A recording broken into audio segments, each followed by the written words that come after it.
ಚಕ್ರವರ್ತಿ ಎಂದು ತಿಳಿದು ಚತುರತನದಿಂದ ನನ್ನ ಹೆತ್ತ ತಂದೆ ತಾರಕತ್ತನ್ನು ಕೊಂದು ನನ್ನ ಆಸ್ತಿಯನ್ನು ಎತ್ತಿ ಹಾಕಿ ಆ ಧರ್ಮರಾಜನ ಮನೆ ಸರ್ವನಾಶ ಮಾಡಿದ ಸೇಡಿಗಾಗಿ ಎಂದು ಬಂದಿರುವೆ ನಿನ್ನ ತಂಗಿಯ ಶೀಲಗೆಡಿಸುವ ಸರದಾರನಾಗಿ.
ಬರಲಿ ಇವರಿಗೊಂದು ಗತಿ ಕಾಣಿಸಲೇಬೇಕು.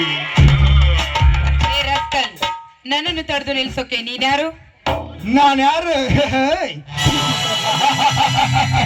ನಿನ್ನಂತ ಹರೆಯದ ಮದನಾರಿಯರಿಗೆ ಹೊಸ ಸೀರೆ ಉಡಿಸಿ ಸಾಮದ ಬರೆ ಎಳೆದು ಬರಿದಾದ ನಿನ್ನ ಕೊರಳಿಗೆ ತಾಳಿ ಕಟ್ಟಿ ನಿನ್ನ ಕೈ ಹಿಡಿಯಲು ಬಂದ ಗಂಡು ನಾನು.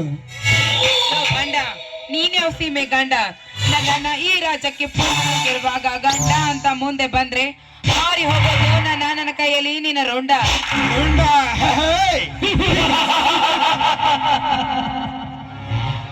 ಗಂಡು ಹುಲಿಯಂತೆ ನಾನೇ ಪುಂಡ ಪ್ರಚಂಡನಾಗಿರುವಾಗ ನಿನ್ನಣ್ಣನ ಗೊಡ್ಡು ವೇದಾಂತ ನನಗೆ ಬೇಕಾಗಿಲ್ಲ. ಕೋಲ್ಮಿಂಚಿನಂತೆ ಶೋಭಿಸುತ್ತಿರುವ ಈ ನಿನ್ನ ಕೋಮಲವಾದ ಸೌಂದರ್ಯದ ಮೇಲೆ ಕಾಮದ ಸೆರಸವಾಡಬೇಕೆಂಬುದೇ ನನ್ನ ಆಸೆ. ನನ್ನ ಆಸೆಗೆ ನಿರಾಶೆ ಮಾಡದೆ ಬಂದು ಮೈಸುಖ ನೀಡು ಬಾ. ಬಾಯಿನ ನಿನ್ನ ಆಸೆಯನ್ನು ಪೂರೈಸಕ್ಕೆ ನಾನೇನು ಸುಳ್ಳೆ ಅಲ್ಲ. ಈ ಊರಿನ ಆಗರ್ವ ಶ್ರೀಮಂತ ನಂಜಗೌಡನ ತಂಗಿ ಇದ್ದಾನೆ. ಅಷ್ಟಕ್ಕೂ ನಾನು ಮನಸ್ಸು ಮಾಡಿದ್ರೆ ಏನಾಗುತ್ತೆ ಅಂತ ಗೊತ್ತು ತಾನೆ ನಿನ್ಗೆ? ಗೊತ್ತು ಸ್ವರ್ಣ, ನನಗೆ ಚೆನ್ನಾಗಿ ಗೊತ್ತು. ನೀನು ಮನಸ್ಸು ಮಾಡಿದರೆ ಈ ವಿಕ್ರಮನ ಪ್ರೇಷಿಯಾಗುವೆ, ಇಲ್ಲವಾದರೆ ನನ್ನ ಸೂಳೆ ಆಗುವೆ. ಸೂಳೆಯಾಗಿ 1000 ಮಂದಿಗೆ ಸೆರಗು ಹಾಸುವುದಕ್ಕಿಂತ ಈ ರಸಿಕನ ರಾಣಿಯಾಗು ಬಾ ನನ್ನೊಂದಿಗೆ. ನೇಚ ತುತ್ತು ಕೊಳ್ಳಿಗೂ ಗತಿ ಇಲ್ಲದೆ ಮತ್ತೊಬ್ಬರ ಮನೆ ಕಾಯುವ ನಾಯಿ ನೀನು. ನನ್ನನ್ನು ಕಟ್ಟಿಕೊಳ್ಳುತ್ತೇನೆ ಅಂತ ಮುಂದೆ ಬಂದಿದ್ದೆ ನಿಜವಾದ್ರೆ ಮೆಟ್ಟಿಲೆ ಪೂಜೆ ಮಾಡಬೇಕಾಗ್ತದೆ. ಎಚ್ಚರ ನಿನಗೆ, ಎಚ್ಚರ. ಎಚ್ಚರ ಹೇಳುವ ಹುಚ್ಚು ಹೆಣ್ಣೆ, ಮರ್ಯಾದೆಯಿಂದ ಮಾತನಾಡು. ಮರ್ಯಾದೆ ಇಲ್ಲದೆ ಮಾತನಾಡಿದರೆ ಮೈ ಮುಚ್ಚಿಕೊಂಡಿರೋ ಈ ನಿನ್ನ ಬಟ್ಟೆ ಬಿಚ್ಚಿ ಇದೇ ಕಾಡಿನಲ್ಲಿ ಕಚ್ಚಿ ಕಚ್ಚಿ ತೀರಿಸಿಕೊಳ್ಳುವೆ ನನ್ನ ಕಾಮದಾಹವನ್ನು. ನೀನು ಕಚ್ಚಿ ಕಚ್ಚಿ ತಿನ್ನಲು ಬಂದಿದೆ ನಿಜವಾದ್ರೆ ನಿನ್ನನ್ನು ಕೊಚ್ಚೆ ಹಾಕಿ ಬಿಡ್ತಾನೆ. ಲೇ ಬಂಡ ಹೆಣ್ಣೆ, ನಿನ್ನಣ್ಣನ ಅಂಜಿಕೆಗೆ ಹೆದರಿ ಓಡಿ ಹೋಗುವ ಹೇಳಿ ನಾನಲ್ಲ. ನಿನ್ನೊಂದಿಗೆ ಕೂಡಿ ಬಾಳಬೇಕೆಂಬುದೇ ನನ್ನ ಆಸೆ. ನನ್ನ ಆಸೆಗೆ ನಿರಾಶೆ ಮಾಡದೆ ಅಂದು ಮೈಸುಖ ನೀಡು ಬಾ ನನ್ನ ಒಳಗಿ. ಮಾನಗೆಟ್ಟವನೇ, ನೋಡು ನಿನ್ನಂತವನೇನಾದ್ರೂ ಈ ನನ್ನಂತ ಹೆಣ್ಣನ್ನು ಮೈ ಮುಟ್ಟಲು ಬಂದಿದ್ದೇ ನಿಜವಾದ್ರೆ ನಿನ್ನಂತವರ ಪಾಲಿಗೆ ಕಾದ ಕಬ್ಬಿಣದ ಸಲಾಕೆಯ ಬೆಂಕಿಯ ಬೆರೆ ಎಳೆವ ಹೆಮ್ಮರಿ ಆಗ್ತೀನಿ ಕಣೋ ನಾನು. ಎಂದು ಬರೀ ಮಾತಿನಿಂದ ಹೇಳಿದರೆ ಹೆದರಿ ಓಡಿ ಹೋಗುತ್ತೇನೆಂದು ತಿಳಿದುಕೊಂಡಿರುವೆ ಆ ಜಂಬದ ಹೆಣ್ಣೆ. ಹಸಿ ಮಾವಿನ ಹಣ್ಣಿನಂತೆ ಇರುವ ಈ ನಿನ್ನ ಕೆನ್ನೆಯನ್ನು ಕಚ್ಚದ ಬಿಡಲಾರ ಈ ರಸಿಕನ ರಾಜ. ನೋಡು ಮಂಕೆ, ಹೆಣ್ಣೆಂದ್ರೆ ಅಷ್ಟೊಂದು ಕೇವಲವಾಗಿ ಮಾತನಾಡಬೇಡ ನೀನು. ಇದೇ ಹೆಣ್ಣಿಗಾಗಿ ಹಾಳಾಗೋಯ್ತು ಆ ಭಸ್ಮಾಸುರನ ಜೀವನ. ಅದು ಅಲ್ಲದೆ ಸೀತೆಯನ್ನು ಕೆಣಕಿದ್ದಕ್ಕಾಗಿ ಹಾಳಾಗೋಯ್ತು ಆ ರಾವಣ ಸ್ಥಿತಿ. ಅಂದಮೇಲೆ ನನ್ನನ್ನು ಈ ರೀತಿ ಕಾಡಲು ಕಾರಣವಾದ್ರೂ ಏನು? ಕಾರಣ 10 ವರ್ಷಗಳಿಂದ ಈ ನನ್ನ ಹೆತ್ತ ತಂದೆ ತಾರಕ ತಂದು ಬಂದು ನನ್ನ ಆಸ್ತಿಯನ್ನು ಎತ್ತಿ ಹಾಕಿ ನನ್ನನ್ನು ಜೈಲಿಗೆ ಕಳಿಸಿದ ಸೇಡಿಗಾಗಿ ಎಂದು ಬಂದಿರುವೆ ನಿನ್ನ ಶೀಲಗೆಡಿಸುವ ಸರದಾರನಾಗಿ. ನನ್ನ ಶೀಲದ ಚರಿತ್ರೆ. ವಿಕ್ರಮ್, ಬೇಡ ವಿಕ್ರಮ್, ಬೇಡ.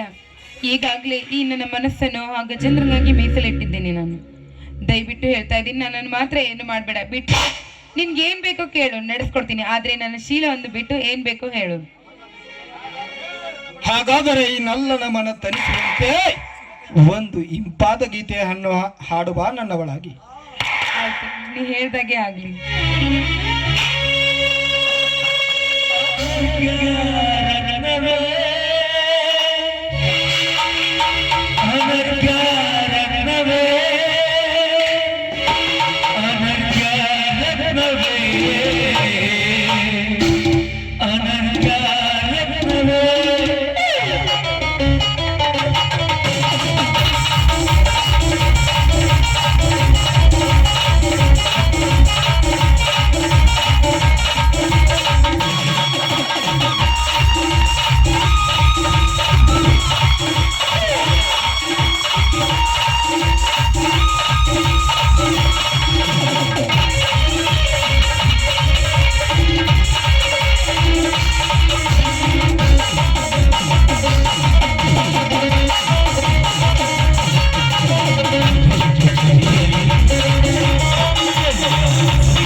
ಈಗಲಾದ್ರೂ ನನ್ಗೆ ಹೋಗಲು ಬಿಡು.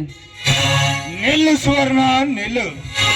ಈ ನಲ್ಲನ ಕೈ ಹಿಡಿದು ನರ್ತನೆ ಮಾಡಿದ ಹೆಣ್ಣನ್ನು ಸುಮ್ಮನೆ ಬಿಟ್ಟರೆ ಸಂಡ ಎನ್ನುತ್ತಾರೆ, ಅದೇ ರೇಪ್ ಮಾಡಿದರೆ ಮಿಂಡ ಎನ್ನುತ್ತಾರೆ. ಅದಕ್ಕಾಗಿ ನಿನ್ನ ಶೀಲದ ಸುಖ ನಾ ಅನುಭವಿಸಲೇಬೇಕು. ವಿಕ್ರಮ್ ಬೇಡ, ಈಗಾಗಲೇ ಈ ಶೀಲವನ್ನು ಆ ಗಜೇಂದ್ರನಾಗಿ ಮೀಸಲಿಟ್ಟಿದ್ದೀನಿ ನಾನು. ದಯವಿಟ್ಟು ನನ್ನನ್ನು ಮಾತ್ರ ಏನು ಮಾಡಬೇಡ, ಬಿಟ್ಬಿಡು, ನೀನು ಕೈ ಮುಗಿದು ಬೇಡಿಕೊಳ್ತೀನಿ ನಾನು. ಏನು, ನೀನು ಆ ಗಜೇಂದ್ರನನ್ನು ಪ್ರೀತಿಸಿದ್ದು ನಿಜವೇ? ದೇವರನೆಗೂ ಸತ್ಯ ನನ್ನ ಮಾತು. ಹಾಗಾದರೆ ಇಂದಿನಿಂದ ನೀನು ನನ್ನ ತಾಯಿಯ ಸಮಾನ. ಏಕೆಂದರೆ ಆ ಗಜೇಂದ್ರ ನನಗೆ ಅನ್ನ ಹಾಕಿದ ಅರಸ. ಅವನು ಪ್ರೀತಿಸಿದ ಪ್ರೇಮಿಗೆ ಕೆಟ್ಟ ಕಣ್ಣು ಹಾಕುವ ಕಟುಕ ನಾನೇನು ಬರ್ತೀನಿ. ಆಯ್ತು.